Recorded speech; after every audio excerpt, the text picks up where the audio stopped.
Alam niyo ba kung ano ang pinakamahirap na kalaban sa mundo? Hindi ang kahirapan. Hindi ang sakit. Hindi ang kamatayan. Kundi ang judgment. Ang paghuhukom ng mga taong hindi naman nakakakilala sa'yo. Ang mga taong nag-a-assume based sa nakikita lang nila. Ang mga taong nag-conclude ng hindi nag-iisip. Kasi ang judgment, sumasak. Ang judgment, sumisira. Ang judgment, umiiral kahit walang basehan. At ang tanong, paano mo haharapin yan? Paano mo kakalimutan ang sakit? Paano mo ipapakita ang totoo? Isang mabait na nurse, nagbigay ng tulong sa isang pulubi walang nakakaalam sa kanyang ginawa. Ngunit ngayon, nabuntis siya at pinagkakatuwaan ng lahat. Pero may sorpresa, ang pulubi pala, hindi ordinaryo at ito ang magpapabago sa kanilang buhay. Kung gusto niyong malaman ang buong kwento, please huwag kalimutang mag-subscribe sa aming channel, i-like ang video, at i-share sa inyong mga kaibigan. Tulungan ninyo kaming maabot ang aming 200 subscribers goal. May isang babae. Ang pangalan niya ay Angelica Fernandez. 29 na taong gulang. Registered nurse. Nagtratrabaho sa isang public hospital sa Quezon City. Sa East Avenue Medical Center. Ang sahod niya, 26,000 piso per month. Hindi malaki. Pero stable. May benefits. May PhilHealth. May Okay na. Pero ang buhay ni Angelica hindi simple. Kasi mag-isa lang siya. Ang parents niya namatay na. Pareho. Noong siya ay 23 taong gulang pa lang. Car accident. Sa EDSA. Sabay na namatay. At naiwan siyang mag-isa. Nag-struggle. Nagtrabaho. Nag-survive. Para sa sarili. Para sa kinabukasan. At nagstay siya sa isang maliit na apartment. Sa Project 6. Studio type lang. Maliit. Pero sapat. May kama. May kusina. May banyo. At ang rent, 6,000 piso per month. Sakto lang sa budget. Pero may pagmamahal si Angelica. Ang pagmamahal sa pagtulong. Kasi yan ang tinuro sa kanya ng parents niya. Na kahit mahirap ka, dapat tumulong ka pa rin.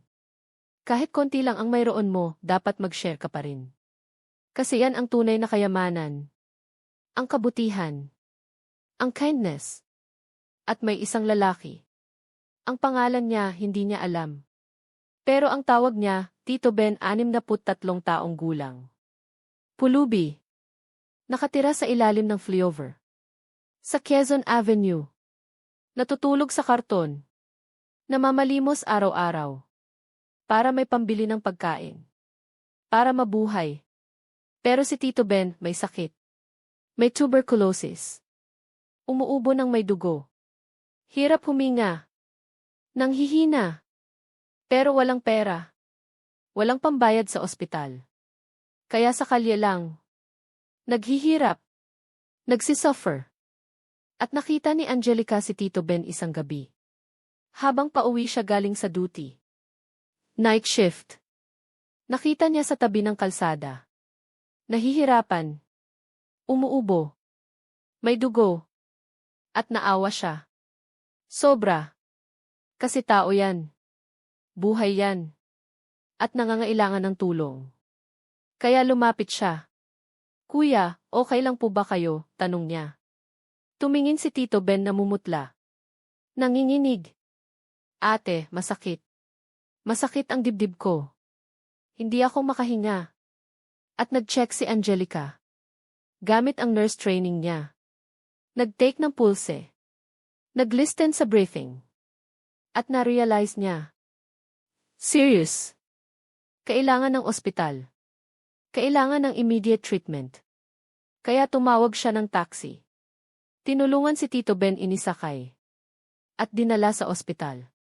Sa East Avenue. Kung saan siya nagtatrabaho. At nag-admit siya. Gamit ang sariling pera. 5,000 piso. Para sa deposit. Para sa initial tests. At nag-diagnose ang doktor. Tuberculosis. Active. Kailangan ng anti-medication. Kailangan ng regular check-up. Kailangan ng proper nutrition. At ang total cost, malaki. Mahigit 30,000 piso. Para sa 6 months ng treatment. At wala si Tito Ben, walang pera. Walang pamilya. Walang kakilala. At hindi siya qualified sa PhilHealth. Kasi hindi miyembro. Kaya nag-decide si Angelica. Tutulungan niya. Kahit mahirap. Kahit kulang ang sahod niya. Kasi deserve ni Tito Ben ng buhay. Deserve niya ng pagkakataon. At dinala niya si Tito Ben sa apartment niya. Sa studio type. At doon, nagstay si Tito Ben sa floor. May kumot. May unan. At araw-araw, iniinom niya ang gamot. Kinakain ng masustansyang pagkain.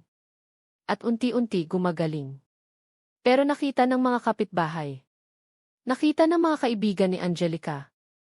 At nagtsismisan. Ano ba yan si Angelica? May pulubi sa bahay? Baka magnakaw yan. Baka makagawa ng masama. Pero hindi pinansin ni Angelica. Kasi alam niya sa sarili niya. Tama ang ginagawa niya. Walang mali siya. Pure kindness lang. At sa loob ng 3 buwan, nag-improve si Tito Ben, nag-gain ng weight. Nag-return ng energy. At nag-start na siyang magkwento. Tungkol sa buhay niya. Tungkol sa nakaraan niya. Ate Angelica, alam mo ba, dati akong engineer. May trabaho. May pamilya. May asawa. May anak. Pero nawala lahat. Dahil sa isang aksidente. May sunog. Sa bahay namin. At namatay ang asawa ko. Namatay ang anak ko. At ako, nag-survive. Pero nag-give up na ako. Nag-alcoholic. Nawala ng trabaho. Naging pulubi. At nakaramdam si Angelica. Ng compassion. Ng empathy. Kasi na-realize niya. Si Tito Ben, hindi ordinaryong pulubi. Tao siya na may kwento. Tao siya na may pinagdaanan. Tao siya na deserve ng second chance. At naging close sila. Naging parang mag-ama. Naging pamilya. At nag-develop ang feelings. Hindi romantic. Kundi pure respect. Pure admiration. Pure love na platonic. Pero may nangyari. Isang gabi. Mailindol. Malakas. 6.5 magnitude. At natakot si Angelica. Nagpanik. At niyakap siya ni Tito Ben para protektahan. Para alagaan. At sa yakap na yun, nakaramdam si Angelica. Ng warmth. Ng safety. Ng something na hindi niya ma-explain. At mula noon, nag-develop ang feelings. Unti-unti. Naging mas malalim. Naging mas personal. At na-realize ni Angelica. Mahal niya si Tito Ben hindi bilang ama. Kundi bilang lalaki. Bilang partner. Pero takot siya. Takot siya sa judgment. Takot siya sa reaksyon ng tao. Kasi si Tito Ben pulubi. At siya, nurse. Professional. May trabaho. May future. Paano? Pero isang gabi, nag-confess si Tito Ben, Angelica, alam kong mali. Alam kong hindi dapat. Pero mahal kita. Mahal na mahal. Hindi bilang anak. Kundi bilang babae. At alam kong walang kwenta ako. Alam kong pulubi lang ako. Pero totoo ang feelings ko. At umiyak si Angelica. Tito Ben, mahal din kita. Sobra. Pero takot ako. Takot ako sa sasabihin ng tao. Takot ako sa judgment. Angelica, ang importante tayo. Hindi ang sasabihin ng iba. Kung mahal mo ako, yan ang sapat na. At naging sila. Secret. Hindi alam ng kahit sino. At nag-develop ang relationship. Naging intimate. At nangyari ang hindi inaasahan. Nabuntis si Angelica. At bago natin ituloy ang kwentong ito, gusto kong sabihin sa inyo. Ang kwentong ito ay tungkol sa pagmamahal na beyond status. Sa judgment ng lipunan. At sa katotohanan na hindi mo inaasahan. Kung gusto ninyong malaman kung ano ang nangyari kay Angelica, kung paano niya hinarap ang judgment, kung sino ba talaga si Tito Ben, at kung ano ang nakakagulat na revelation sa huli. Huwag kalimutang mag-like ng video na ito. Ay share ninyo sa mga taong naniniwala pa rin sa love beyond circumstances. Mag-subscribe sa channel para sa mas maraming kwentong puno ng twist, puno ng aral, at puno ng katotohanan. Ay click ang notification bell para updated kayo sa bawat upload. At mag-comment sa baba kung naniniwala kayo na ang tunay na pagmamahal, hindi nasusukat sa social status, o kung may karanasan din kayong na-judge ng lipunan. Gusto naming marinig ang inyong mga kwento. Sige, simulan na natin. Nang malaman ni Angelica na buntis siya, nagpanik siya. Sobra. Kasi paano niya ipapaliwanag sa tao? Paano niya sasabihin na ang ama ng bata pulubi? Na ang ama ng bata walang trabaho? Na ang ama ng bata walang pangalan sa lipunan? Pero kinausap niya si Tito Ben, buntis ako. 2 buwan na. At namutla si Tito Ben pero hindi dahil sa takot. Kundi dahil sa saya. Angelica, totoo. May anak na tayo. Tumango si Angelica. Umiiyak. Pero Ben, paano? Paano ko sasabihin sa tao? Paano natin palalakihin ang bata? Hinawakan ni Tito Ben ang kamay ni Angelica. Angelica, huwag kang mag-alala. Kasi ako, lalaban. Lalaban ako para sa'yo. Para sa anak natin. Kasi mahal na mahal kita. At mahal ko na rin ang baby natin kahit hindi pa ipinanganak. At niyakap niya si Angelica. Mahigpit. At umiyak sila pareho. Kasi ngayon, mas complicated na ang buhay nila. Pero mas meaningful din kasi may baby na. May pamilya na. Pero dumating ang judgment. Mula sa mga kapitbahay. Mula sa mga kaibigan. Mula sa mga kawork ni Angelica sa hospital. Nagsimula nung nakita ng kapitbahay na lumalaki na ang tiyan ni Angelica. At nagchismisan. Alam niyo ba? Si Angelica, buntis. At ang ama, yung pulubi. Yung kinupkop niya. Grabe naman. Ano yan, desperada? At kumalat ang chismis. Hanggang sa hospital. At narinig ng mga coworkers niya. At nag-start ang discrimination. Ang bullying. Ang judgment. Angelica, totoo ba yan? Nabuntis ka ng pulubi, tanong ni Maria, isang nurse. May tawa sa boses. May pangungutya. Tumango si Angelica. Proud. Totoo. At mahal ko siya. Mahal ko ang ama ng anak ko. Pero Angelica, pulubi yan. Walang trabaho. Walang pangalan. Paano ninyo palalakihin ang bata? Tanong ni Ihi Santos, isang senior doctor. May concern pero may halong judgment. Kasi mahal namin ang isa't isa, 12. At yan ang importante. Hindi ang pera. Hindi ang status. Kundi ang pagmamahal. Pero hindi natanggap ng mga tao. Lalo na ng hospital administration. At tinawag si Angelica. Sa IGE office. Nurse Fernandez, may complaint tungkol sa'yo. Tungkol sa unprofessional behavior. Tungkol sa relationship mo sa isang pulubi. At dahil dyan, nag-decide ang management. Suspended ka. 1 month. Without pay. Para mag-reflect ka. At umiyak si Angelica. Kasi unfair. Kasi wala siyang kasalanan. Kasi pag-ibig lang ang ginawa niya. Pero ganyan ang mundo. Judgmental. Discriminatory. At umuwi siya. Sa apartment. At kinuwento kay Tito Ben, na suspend ako. Dahil sa atin. Dahil sa relationship natin. At walang sahod. Paano tayo? Paano ang baby? At nakita ni Tito Ben ang sakit ni Angelica. Ang hirap. Ang struggle. At nag-decide siya. Kailangan na niyang gawin ang dapat. Kailangan na niyang ipakita ang totoo. Angelica, may kailangan akong sabihin sa'yo. Tungkol sa akin. Tungkol sa tunay kong identity. Nagtaka si Angelica.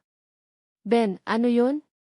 Huminga ng malalim si Tito Ben, Angelica, hindi ako simpleng pulubi. Ang totoo, ako ay Benjamin Ramirez. dating sisi ng Ramirez Engineering Corporation. At nung nawala ang pamilya ko sa sunog, nag-give up ako. Uminom. Naging alcoholic. At nagpretend na pulubi. Para malayo sa lahat. Para makalimutan ang sakit. Pero ngayon, nandito ka. Minahal mo ako kahit akala mo walang kwenta ako. Tinulungan mo ako. Inaalagaan mo ako. At dahil dyan, gusto kong bumalik. Gusto kong ipakita kung sino talaga ako. Gusto kong ipaglaban ka. Ipaglaban ang pamilya natin. At namutla si Angelica. Hindi makapaniwala. Ben, sis ka pala? Mayaman ka pala? Tumango si Tito Ben. At ngayon, babalik ako. Babalik ako sa company. Babalik ako sa buhay. Para sa'yo. Para sa anak natin. At kinabukasan, nag-transform si Tito Ben nag-ahit. Naggupit. Nagbili ng damit. Business suit. At nagpunta sa dating company niya. Sa Ramirez Engineering Corporation. At nakita ng mga empleyado. Ang dating sisi. Ang dating boss. At nag-shock sila. Sir Ben. Ikaw ba yan? Tanong ni Engr Torres, ang current acting CEO. Ako. At bumalik na ako. Bumalik na ako para sa company. Para sa pamilya ko. At nag-meeting sila. Ng board. At nag-explain si Tito Ben tungkol sa nangyari.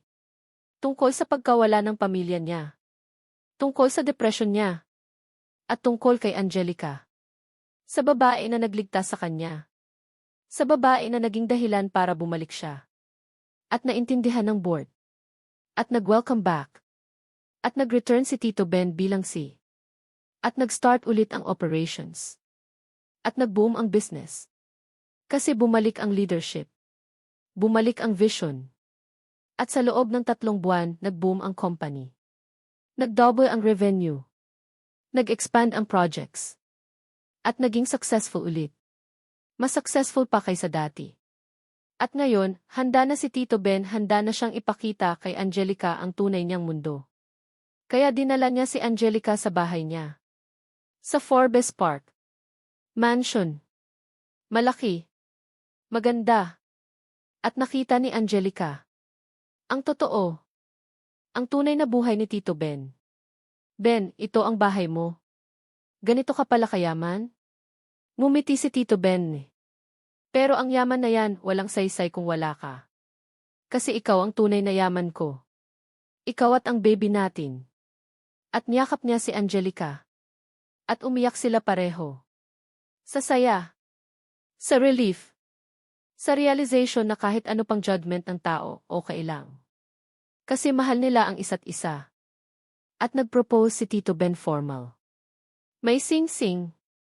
Diamond ring. Maganda. Expensive. Angelica, mahal kita. Mahal na mahal. At gusto kitang pakasalan. Gusto kitang maging asawa. Gusto kitang maging ina ng mga anak ko. Kaya Angelica Fernandez, will you marry me? At tumango si Angelica. Umiiyak. Yes, Ben, yes. Pakakasalan kita. Mahal kita. At isinuot ni Tito Ben ang sing-sing. At hinalikan si Angelica. At masaya sila. Complete. Fulfilled. At nag-wedding sila. Malaki. Grand. Sa Manila Cathedral. Maraming bisita. Mga business partners. Mga friends. Mga empleyado. At nandoon din ang mga dating nag-judge kay Angelica. Ang mga kapitbahay. Ang mga co-workers. Ang mga taga-hospital. At nakita nila. Ang totoo. Na si Tito Ben, sis pala. Bilyonaryo pala. At namula sila. Nahiya. Kasi nag-judge sila ng mabilis. Nag-assume sila ng walang basehan. At lumapit si Iya Santos. Angelica, sorry. Sorry kasi nag-judge kami. Hindi namin alam. Ngumiti si Angelica. Dossie, okay lang. Kasi ang importante, natutunan ninyo. Na huwag husgahan ang tao base sa nakikita lang. Kasi maraming tao ang may mas malalim na kwento. At nagpatawad si Angelica. Kasi yan ang ginawa niya. Hindi siya nag-revenge. Hindi siya naging bitter. Nagstay pa rin siyang mabait. Nagstay pa rin siyang humble. At nanganak si Angelica. Baby boy. Ang pangalan, Benjamin Yisi. At masaya sila. Complete ang pamilya. At bumalik si Angelica sa hospital. Hindi na bilang nurse, kundi bilang donor. Nag-donate si Tito Ben ng medical equipment, ng building, ng scholarship program para sa mga nurses. Lahat. Para maging better ang serbisyo. Para maging better ang healthcare. At naging inspiration si Angelica. Naging role model. Naging proof na ang pagmamahal walang boundaries. Walang limitations. Walang social class. At ngayon, 15 taon na ang lumipas. Si Angelica, 44 na taong gulang na. Si Tito Ben, 78. At ang anak nila, 15 taon. At masaya pa rin sila. Mahal pa rin ang isa't isa. At nagdagdag pa sila ng 2 anak. Si Maria at si Jose. At complete ang pamilya.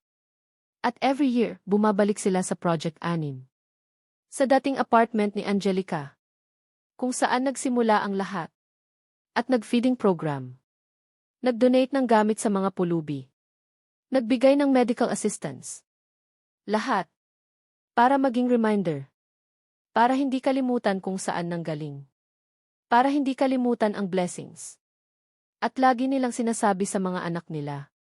Ang halaga ng tao, hindi nasusukat sa pera. Hindi nasusukat sa position. Kundi sa puso. Sa pagkatao. Sa kindness. At yan ang importante. Yan ang tunay na yaman. At yan ang ending ng kwentong ito.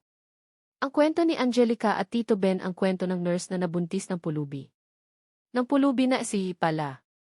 Ng judgment na mali. At ng pagmamahal na tunay. At ang moral ng kwentong ito, simple lang pero malalim ang kahulugan. Ang judgment, mabilis. Ang assumption, madali. Pero ang katotohanan, malalim. Kasi maraming tao ang mailihim. Maraming tao ang may kwento. Maraming tao ang may pinagdaanan. At hindi mo yan makikita sa labas. Hindi mo yan makikita sa itsura. Kundi sa loob. Sa pakikipag-ugnayan. Sa pagkilala. Kaya huwag kang mabilis humusga. Huwag kang mabilis mag-assume. Huwag kang mabilis mag-conclude. Kasi baka mali ka. Baka unfair ka. Baka nakasakit ka ng tao na walang kasalanan. At ang kwentong ito, hindi lang tungkol kay Angelica at Tito Ben, ito ay kwento ng lahat ng taong na-judge ng lipunan. Ng lahat ng taong discriminate dahil sa relationship nila.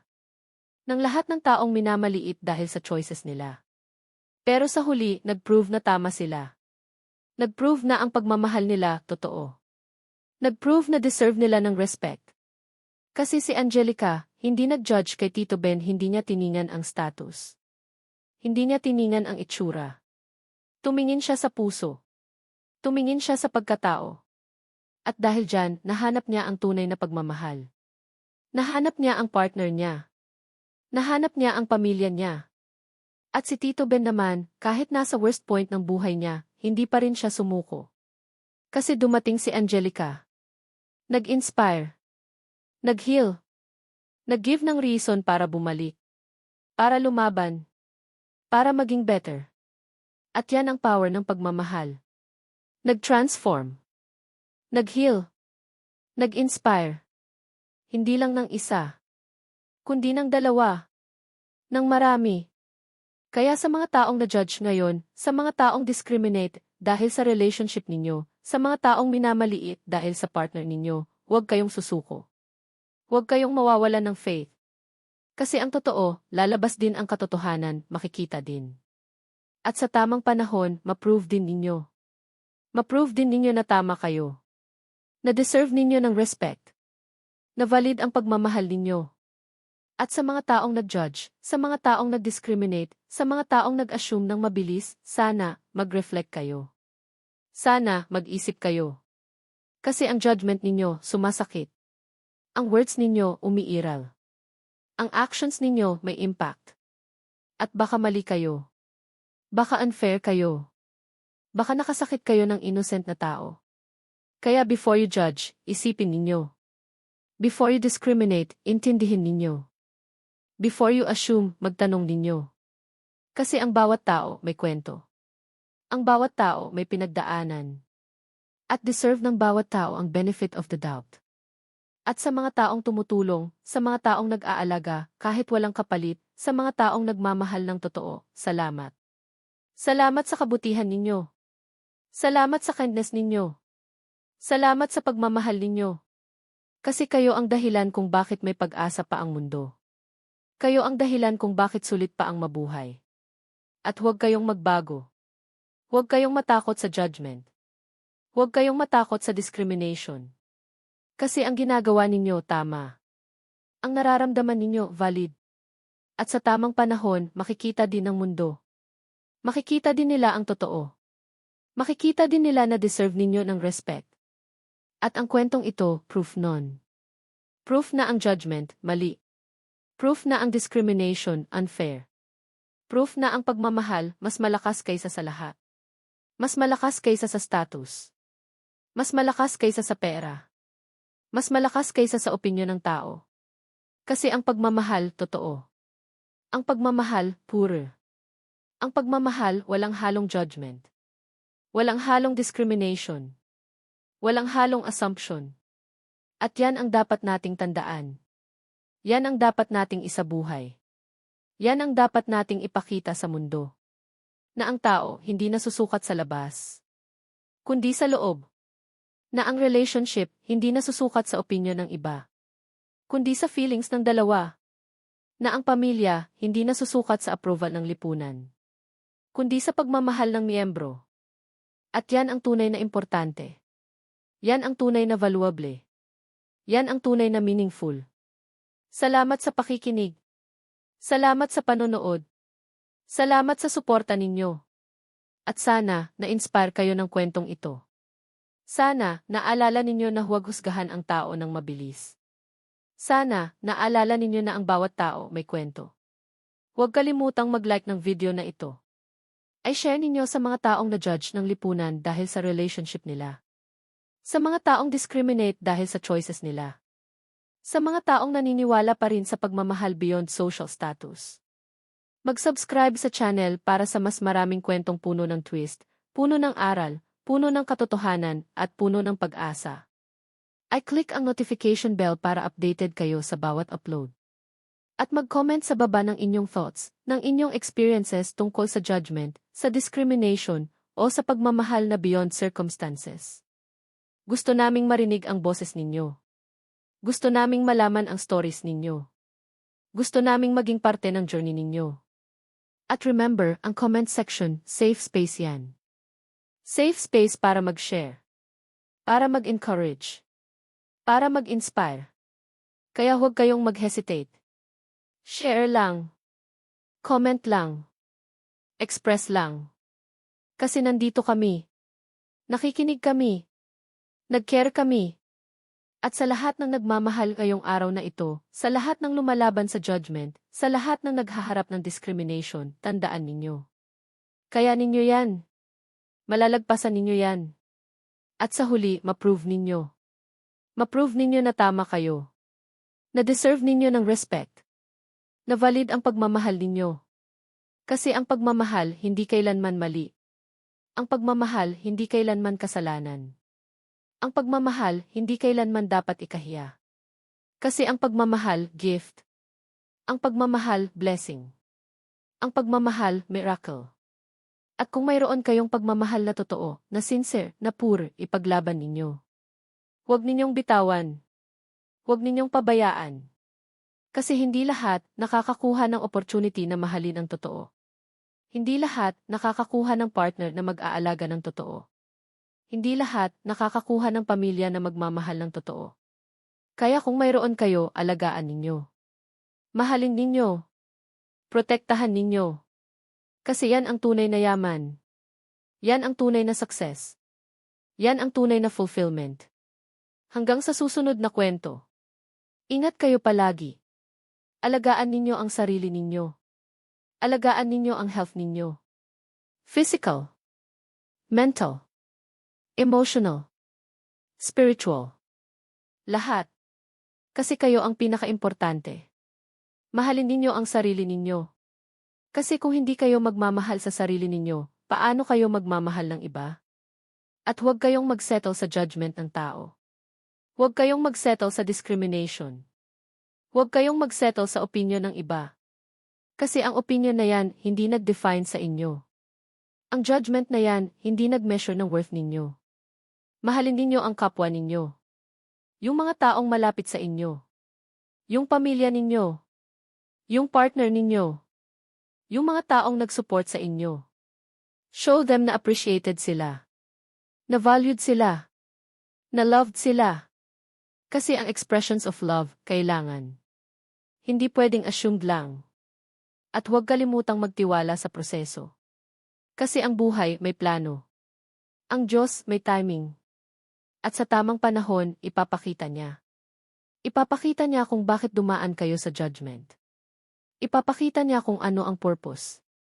Ipapakita niya kung ano ang blessings na naghihintay. Paalam. At God bless sa inyong lahat. Lalo na sa mga taong na-judge ng lipunan. Lalo na sa mga taong lumalaban sa discrimination. Lalo na sa mga taong nagmamahal beyond circumstances. At lalo na sa mga taong naniniwala pa rin na ang pagmamahal mas malakas kaysa sa lahat. Mahal namin kayo. At proud kami sa inyo. Lagi. Tandaan ninyo yan. Kasi deserve ninyo ng respect. Deserve ninyo ng love. Deserve ninyo ng happiness. Deserve ninyo ng lahat ng good things sa buhay. Keep loving. Keep fighting. Keep believing. Kasi ang pagmamahal, worth it ang pagmamahal, totoo. Ang pagmamahal, forever. Salamat ulit. Maraming salamat. At see you sa next story. Ingat palagi. God bless. At padayon sa pagmamahal. Padayon sa paglaban. Padayon sa pananampalataya. Share.